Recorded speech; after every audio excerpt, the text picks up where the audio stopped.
नमस्कार दोस्तों, बहुत बहुत स्वागत है आप सभी का हमारे YouTube चैनल में। और चलिए इस वीडियो को करते हैं शुरू।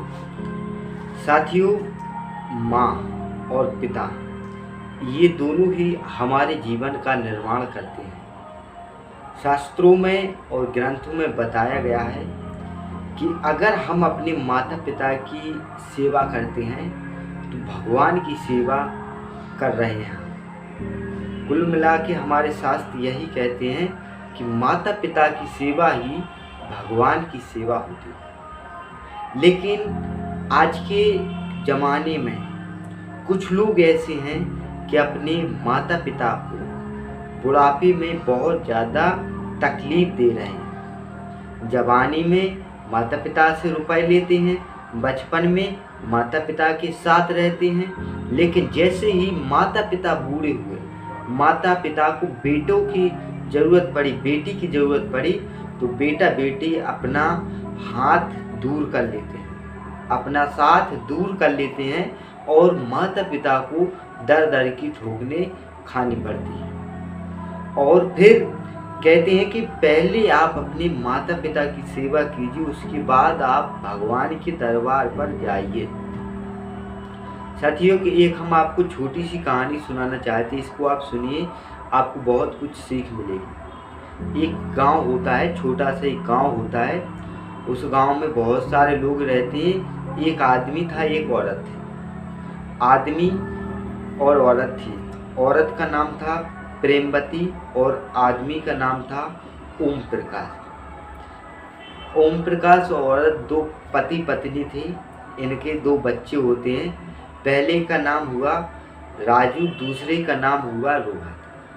ओम प्रकाश और प्रेमवती अपने दोनों बच्चों को बड़ा प्यार करती हैं। उन्हें उंगली पकड़कर चलना सिखाती हैं। फिर उन्हें अपनी मेहनत से अपना सपने भूलकर अपने बेटे के सपने सजाने लगती हैं कि बेटों को आगे बढ़ाना है। बेटे के सपने सजाने लगती हैं और बेटों को पढ़ा लिखाती हैं। जैसे ही बेटे पढ़े लिखे होते, पढ़ने योग्य होते हैं, तो उन्हें वो पढ़ाना लिखाना चाहते हैं। तो रोहित और राजू खूब पढ़ते हैं मन लगाकर, और ओम प्रकाश और प्रेमवती अपना सारा रुपए उनकी पढ़ाई में लगा देते हैं, अच्छी स्कूल में पढ़ाने के लिए। ये सब होता है। धीरे धीरे ओम प्रकाश और प्रेमवती की उम्र कम होती जा रही थी। ये लोग बूढ़े होते जा रहे थे और रोहित और राजू जवान होते जा रहे थे। अब साथियों कहानी आगे बढ़ती है। अब रोहित इंजीनियर बन जाता है और राजू डॉक्टर बन जाता है। ओम प्रकाश की मेहनत रंग लाई।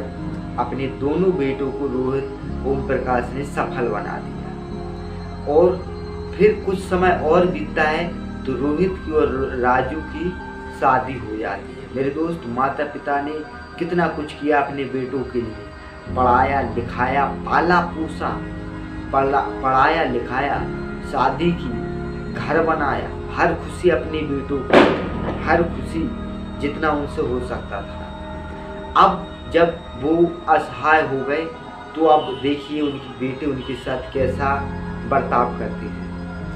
अब एक दो साल बाद जैसे ही बेटों की शादी हुई तो बेचारे ओम प्रकाश जवानी में मजदूरी का काम करते थे। तो मजदूरी में मेहनत बहुत ज़्यादा होती है, जिसके कारण ओम प्रकाश कम ही उम्र में एक्सपायर हो जाते हैं, मृत्यु हो जाती है, गुजर जाते हैं। अब केवल प्रेमवती है जो वो अकेली हो जाती हैं। उनके साथ केवल उनके बेटे होते हैं, बहू होती है। अब धीरे धीरे और समय बीतता है। जब तक प्रेमवती काम करने योग्य होती हैं, मतलब काम करती हैं, तब तक तो उनके बेटे उन्हें पूछते हैं, अच्छी तरह खाना पीना सब कुछ खिलाते हैं। उनकी बहुएं भी उन्हें पूछती हैं। लेकिन जैसे जैसे समय बीतता है, प्रेमवती बूढ़ी होती चली जाती हैं, तो उनके बेटों का स्वभाव भी बदलता जाता है। उनके बेटों का स्वभाव बदलता जाता है और प्रेमवती को कटु वचन सुनने को मिलते हैं। समय ऐसा आता है दोस्तों, ऐसा आता है कि उनके बेटे सफल थे बहुत ज़्यादा। उनके बड़े बड़े दोस्त थे, तो जो बड़े बड़े दोस्त आते थे तो पूछते थे कि ये बूढ़ी औरत कौन है, तो उनके पुत्र, खुद उनके पुत्र ये कहते थे कि ये तो हमारी काम वाली है।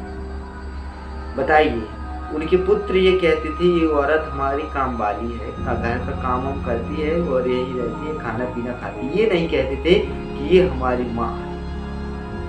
साथियों, समय और बीतता है, प्रेमवती को जीवन में दुख होने लगा, कष्ट पहुंचने लगा कि उनके पुत्र उन्हें अपना नहीं रहे हैं, दोस्तों के बीच उन्हें अपना नहीं कह रहे हैं, पराया कह रहे हैं, तुच्छ दर्जा दे रहे हैं। फिर भी समय बीतता चला जाता है और समय इतना बीत जाता है कि अब ये कंडीशन आ गई है प्रेमवती की कि 1 महीने उनका पुत्र उन्हें पास रखता तो 1 महीने उनका दूसरा पुत्र रखता। प्रेमवती के लिए बहुत ज़्यादा दुख भरी घड़ी थी ये। दोस्तों, समय और बीतता है, प्रेमवती अब हो गई हैं 80 साल की, बहुत ज़्यादा बूढ़ी हो गई हैं, बहुत ज़्यादा कमज़ोर हो गई हैं, हाथ हिल रहे हैं, सिर हिल रहा है, पाँव हिल रहे हैं, चल कम पा रही है, मतलब इन्हें सहारे की अब सख्त जरूरत है। लेकिन इनका सहारा कोई नहीं बनता, ना ही इनके पुत्र बनते हैं, ना ही इनकी बहुएं बनती हैं, कोई इनका सहारा नहीं बनता। दोस्तों, इंजीनियर के घर, मतलब रोहित के घर, इंजीनियर रोहित के घर फंक्शन होता है, कुछ कार्य होता है, कुछ बेटे का जन्मदिन होता है, तो दोस्त आते, बड़ी पार्टी थी, दोस्त आ रहे हैं, पार्टी एंजॉय हो रही है, गाना बजाना चल रहा है, लेकिन प्रेमवती को कोई नहीं पूछ रहा है। प्रेमवती भूख के कारण तड़प रही है, ऐसी आस लगा है कि मेरा पुत्र मुझे कुछ रोटी दे दे खाने के लिए ताकि मैं भरपेट भोजन कर लूँ और सो जाऊँ। लेकिन उनका पुत्र कोई उन पर रिस्पॉन्सिबिलिटी नहीं दे रहा है, रिस्पॉन्स नहीं दे रहा है। मेरे दोस्त, होता यह है कि प्रेमवती 2-3 दिन से भूखी रहती है, लेकिन उनकी बेटों पर कोई असर नहीं पड़ता। मेरे दोस्त, एक समय वो था कि जो प्रेमवती थी वो अपने पुत्र को पहले खाना खिलाती थी, फिर चाहे उनके लिए बचे या ना बचे। लेकिन आज समय वो आ गया कि प्रेमवती उनके खाने के लिए तरस रही है। वो उनके पुत्र के पास भोजन है, सब कुछ है, लेकिन उनके पुत्र भोजन को बर्बाद कर रहे हैं, लेकिन अपनी माँ को नहीं खिला रहे, माँ को तकलीफ दे रहे हैं। मेरे दोस्त, समय चलता जाता प्रेमवती की लाइफ, जीवन नरक बन जाता है, बाद में नरक। एक रोटी के लिए प्रेमवती तड़पती है, घर से निकल जाती है, पड़ोस में भीख मांग कर अपना पेट भरती है, लेकिन उनके पुत्र इस बात पर कोई उन्हें असर नहीं पड़ता। धीरे धीरे समय होता है, लगभग 1, 2, 3, 4 साल प्रेमवती घोर नरक भोगती है, घोर नरक भोगती है। उसके बाद प्रेमवती चली जाती है, और जब प्रेमवती चली जाती है तो उनके दोनों पुत्र बहुत खर्चा करते हैं, धूमधाम से प्रेमवती की 13वीं मनाते हैं। 13वीं में प्रेमवती के बहुत सारे लोगों को बुलाते हैं, बहुत सारे, बड़ी पार्टी देते हैं। 13वीं मना रहे हैं, अपनी माता जी की 13वीं मना रहे हैं, बड़ी पार्टी देते, बहुत खर्चा करते हैं, 10-15 लाख का खर्चा कर देते हैं।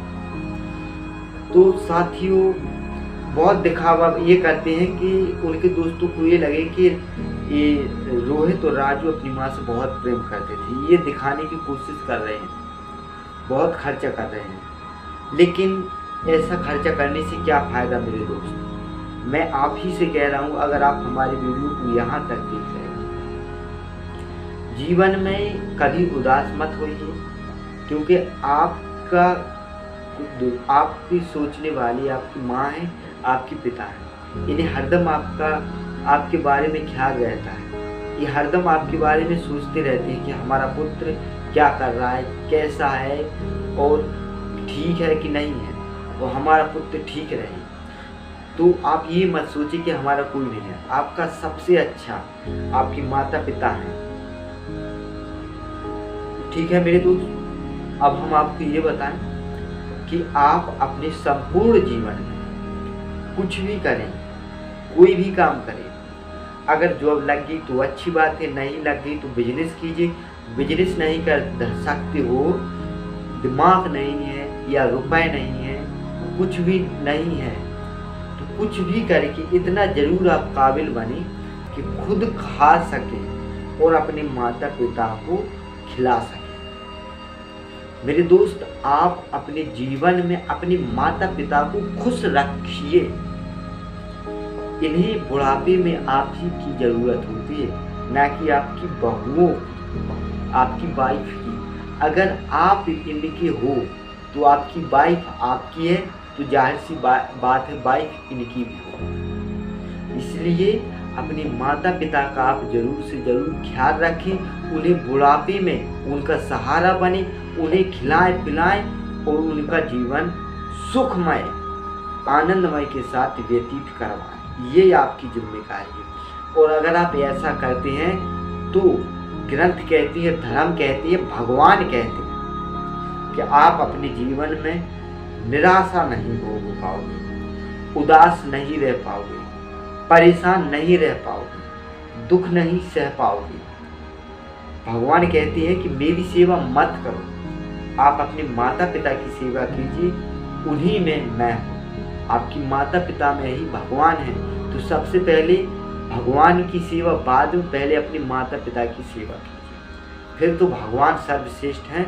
भगवान की सेवा भी करना बहुत जरूरी है, पहले माता पिता की सेवा करना सबसे जरूरी है। तो मैं आपसे ऐसी कामना करता हूँ कि आप आज के बाद अपने माता पिता का सम्मान करेंगे और तो और उनका ख्याल रखेंगे और उनका जीवन आनंदमय के साथ व्यतीत करवाएंगे। यही हम आपसे आशा रखते हैं। तो वीडियो कैसा लगा कमेंट में जरूर बताएं। चैनल पर नए हैं तो चैनल को भी सब्सक्राइब जरूर करें। मिलते हैं नेक्स्ट वीडियो में किसी नए टॉपिक के साथ। तब तक के लिए जय हिंद, जय भारत।